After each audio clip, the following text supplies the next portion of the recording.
Ladies and gentlemen, hello and welcome to the news podcast on TayNinhTV with some last events in our province as well as nationwide. And now we come into details. Ladies and gentlemen, on the afternoon of November 27, the Economic and Budget Committee of the Provincial People's Council held a meeting to review the content submitted to the 16th section of Provincial People's Council. Ms. Nguyễn Thị Yến Mai, member of Standing Committee of the Provincial Party Committee, head of Economic and Budget Committee of the Provincial People's Council, chaired the meeting. And also attending there was Ms. Nguyễn Đại Thi, member of Standing Committee of the Provincial Party Committee, permanent vice chairwoman of the Provincial People's Council. At the meeting, the Economic and Budget Committee of the Provincial People's Council reviewed 4 draft resolutions and 1 report with the important content, such as the draft resolution regulating the percentage of calculating land rental prices for the underground construction, land rental prices for land with water surface in the province, and draft resolution on approving the list of works and projects to recover land for socio-economic development for the national and the public interest in the province in 2025. The draft resolution on approving the list of projects permitted to change the purpose of using rice fields, special yield forest land, protected forest land, production forest land, and to other purposes in the province. The members attending the meeting basically agree on the necessary and legal basis for the draft resolution submitted for review.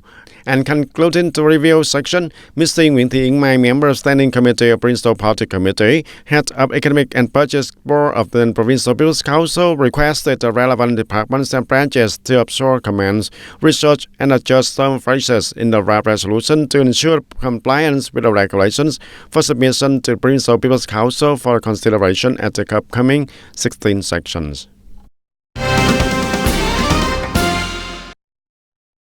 And on November 27, Goyal District People's Council held a a special session on the 12th term of 2021 to 2026 tenure. Attending the meeting, there was Ms. Phạm Thị Thúy Hằng, head of the District Party Committee's Organization Board, Ms. Vương Thị Thúy Oanh, permanent vice chairwoman of the District People's Council, and Mr. Nguyễn Văn Nhu, chairman of the District People's Committee. This is an important section aiming to consolidate the leadership of the District People's Committee, approve the policy on land use planning in the district until 2030 to promote the economic development of the whole district in the upcoming time. And the section proceeded to dismiss Mr. Thái Văn Cường, former head of the Economic and Infrastructure Department, Ms. Trần Thị Bích Vân, former head of the Justice Department, from the position of member of the District People's Committee, term of 2021 to 2026, due to the transfer of the position in job. And at the same time, elect additional members of the District People's Committee for Mr. Nguyễn Ngọc Thạch, member of the Department of Education and Training, and Mr. Nguyễn Văn Rã, head of the Department of Justice, and Mr. Huỳnh Việt Sơn, head of the Department of Economy and Infrastructure of the district. And on the morning of November 27, the Department of Natural Resources and Environment of the province organized a workshop on air quality management plan in the province. And the workshop, a representative of the consulting unit from the Center for Environmental Technology, Center for Environmental Consulting and Communication, reported on the draft plan in which the contents on current status of air quality in the central urban area and traffic intersections are all within the allowable limits. Air quality management work and causes and impacts of air pollution, air quality management plan in the province. The workshop also continued to solicit opinions from relevant departments and agencies, provide information, update correct data for adjustment, and promptly advise the Provincial People's Committee. And according to the assessment of the standing office of the Steering Committee of 389 of the province, during the 2024 cigarette destruction campaign, smoked cigarettes in the province have been reduced. It is an effort by the functional sector to strengthen the management of cigarette smuggling from the border, as well as inspect and control the retail sales of cigarettes in the market. This is an effort by the functional sector to strengthen and management of cigarettes smuggling from the border, as well as inspect and control the retail sales of cigarettes in the market. According to information from the Steering Committee of 389 of the province, from October the 1st of 2023 to September the 30th of 2024, the functional forces of the province have organized many inspections and fiercely fought against the smuggling of smoked cigarettes with a quantity of over 62,000 packs, of which the policy Task Force seized for 40,000 packs of cigarettes, the border guard command seized for over 17,000 packs, and the market surveillance forces confiscated over 1,000 average packs. Steering Committee of 389 of Bengal District and Tayninh Customs seized for over 2,000 foreign packs. Comparing to the same period in 2023, the number of contraband cigarettes seized has decreased sharply by over 50%. Steering Committee of 389 has advised the Provincial People's Committee direct the border guard functional branches to be key on the borderline, strictly inspect and control goods crossing the border. The police force has also increased professional measures to attack the inter-provincial and inter-district networks and groups to handle from play, and in the domestic area, directed the market management force to strengthen inspection, control, and prevent trading activities in the market. Tayninh has a borderline of nearly 234 kilometers, a section to Cambodia. In the border area, the people from both sides often trade and travel back and forth, creating favorable conditions for economic activities, but also creating the opportunities for bad guys to take advantage of, hiring people to transport smart goods such as cigarettes, firecrackers, etc. And in addition to traditional methods, smugglers also apply sophisticated drugs to illegally transport cigarettes across the border. In November 2024, Tayninh police arrested 4 people and 50,000 packs of smuggled cigarettes by creating accounts disguised business stores on the Lazada e-commerce site or on the e-commerce platforms to create shipping orders with the content of electric components sent to provincial cities such as Hanoi, Haiphong, etc. for consumption. According to assessments, it is currently the end of the year, and especially the Lunar New Year is coming, and smuggling activities, including cigarettes, will tend to increase and become more complicated. Regarding cigarette products, the standing office of 389 will advise the Provincial People's Committee to direct the sectors in which the border guards will do a good job of inspecting and strictly controlling the border. The police force will eradicate large-scale and professional gangs in the domestic area, while the market management force will strengthen retail control in the market. In addition to the solution, the Steering Committee of 389 of the province will also strengthen coordination with the functional forces and local departments to persistently organize propaganda, change the content and forms of suit the actual situation of the locality, focusing on high-risk groups taking advantage of and assisting in transporting smart goods in general and cigarettes in particular into the domestic area and markets.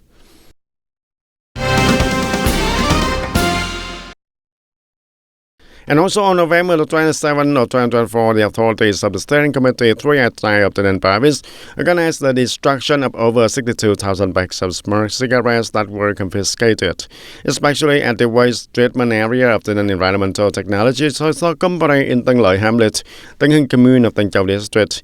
The authority destroyed the confiscated smoked and fake cigarettes. The confiscated and destroyed smoked foreign cigarettes include many brands with a quantity of 62,118 packs, of which the Hero, Chess, and Triple Five brand cigarettes accounted for over 54,000 packs. The quantity of smoked foreign cigarettes destroyed this time is the evidence seized and confiscated by the market surveillance, the police force, the border guards, and Steering Committee of 389 of district towns and Tayninh City in cases of illegal trading and transporting of smoked foreign cigarettes in the province in 2024. And on November 27th, the Provincial Red Cross Association, the evaluation cluster of the Red Cross Association of the Southeast Provinces, referred as to cluster number 7, held a conference to summarize the work of the association and the Red Cross movement in 2024.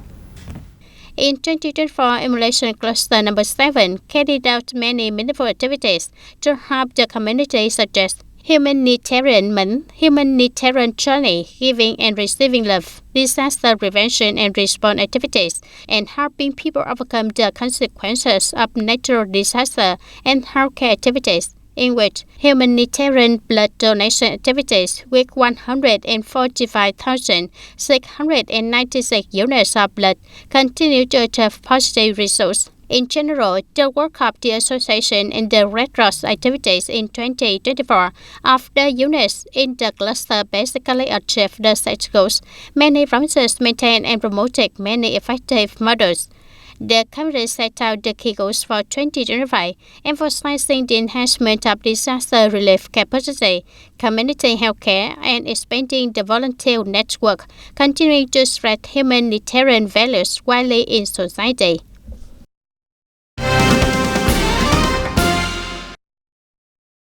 The Provincial Farmer Association has just coordinated with the Goyao District Farmer Association to organize a conference to promote collective economic development in agriculture, attracting more than 70 farmer members to participate. At the conference, the reporter introduced the important contents of Decision number 192, dated on February 2024, of the Prime Minister approving the project Vietnam Farmer Association to participate in collective economic development in agriculture until 2030. At the same time, the conference also provided information on guidelines of establishing agricultural cooperatives and implementing the inflation movement. Course and farmer members actively participate in collective economic development in agriculture of the Vietnam Farmers Association.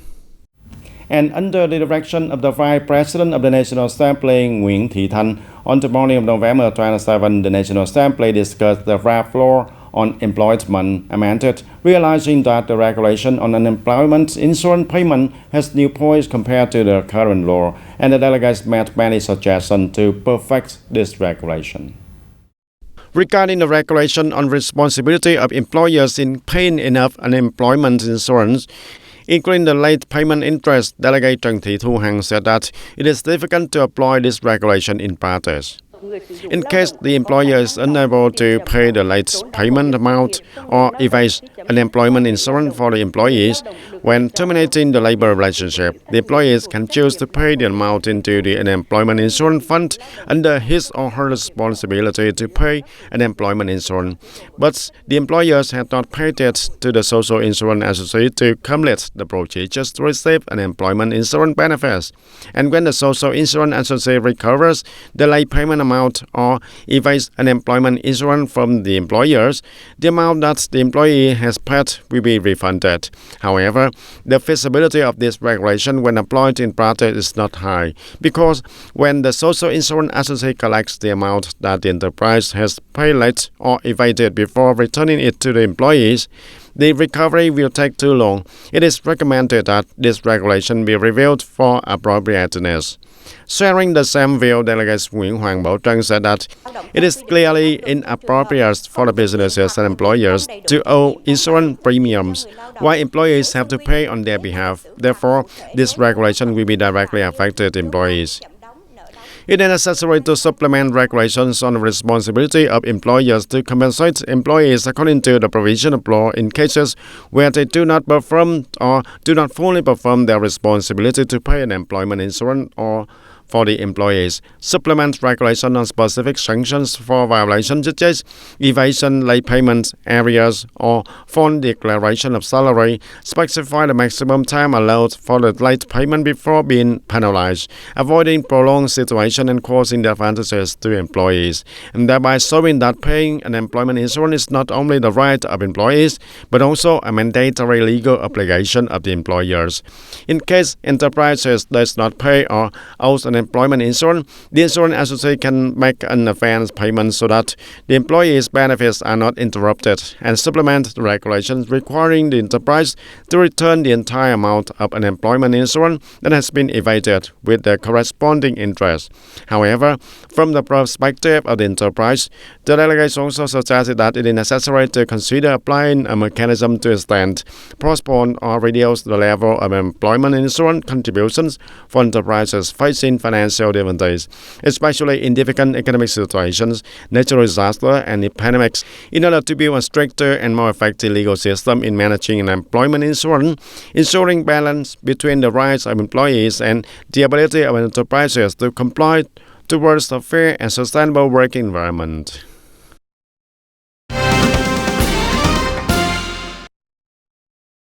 And the Prime Minister Phạm Minh Chính has just issued official dispatch number 121 on continuing to promote domestic market development and stimulate consumption. In particular, the Prime Minister requested the Ministry of Industry and Trade to continue to direct the synchronous and effective implementation of solutions to regulate supply and demand, stabilize the market, and policies to encourage consumption to open up the domestic market, linking production with distribution and consumption of goods, review, study, and propose policies to support domestic enterprises to participate in the supply chain of domestic and global products, promote trade promotion, connecting supply and demand to promote the consumption of domestically produced goods in traditional and modern distribution channels.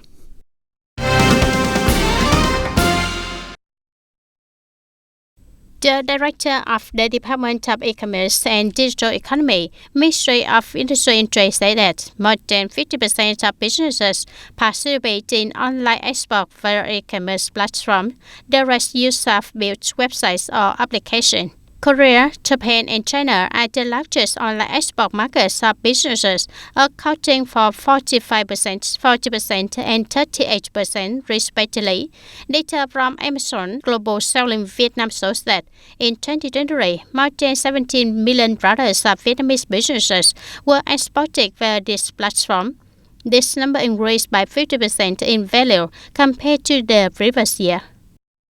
And ladies and gentlemen, at this time, most gardeners in Lâm Đồng province have finished sowing for the Lunar New Year flower crop. However, this year, due to the rainy weather condition and lasting longer than usual, combined with the difficult economic situation, many gardeners in Đà Lạt City and the surrounding areas are very cautious in sowing for the most important flower crop of the year. Near the end of the 10th lunar month, most of the chrysanthemum, lily, gladiolus, orchard gardens in Đà Lạt and the surrounding areas have been sown, preparing for the upcoming Lunar New Year flower crop. Unlike usual years, this year rainy season is longer, so many gardeners are also very cautious in sowing and caring for flowers to bloom at the peak time to serve the upcoming Tet Eve market. This year the weather is less cold than last year. Last year it was cold at this time, and if the time is hot like that, it will make the flowers bloom earlier than expected. According to statistics, during the annual Tet flower season, the key flower area of Đà Lạt City will have about 1,000 hectares of flowers upon call to serve the market. In addition, many Tet flower areas have also distributed in neighboring areas such as Đức Trọng, Lạc Dương, Đơn Dương districts with an area of up to more than 2,000 hectares. Most of them are traditional flowers such as gladiolus, phalaenopsis, orchids. We think the area and output will not increase compared to last year. Firstly, because the market demand this year is not strong, flower growers are more cautious in planting. Secondly, we also tend to spread out the season, spreading the time to flower on 15th or the 1st of the lunar month. For Đà Lạt City, the farmers have also changed their thinking, avoiding the situation where the whole country grows flowers, but Đà Lạt flowers cannot be sown. Lâm Đồng province has about 3,800 hectares of flower growing areas, of which the output of potted flowers for Tet Eve is estimated at about 7 million pots, and the cut flower supply to the market in the month before and during the Tet Eve is about 1.5 billion branches. And after the full moon of the 12th lunar month, the gardeners continue to prepare to harvest flowers for the 23rd of the 12th lunar month. And after that, the peak season of harvesting the Tet flowers will be transferred to provinces and cities for consumption. And that's all for today's TV News. Thank you for being with us and goodbye for now.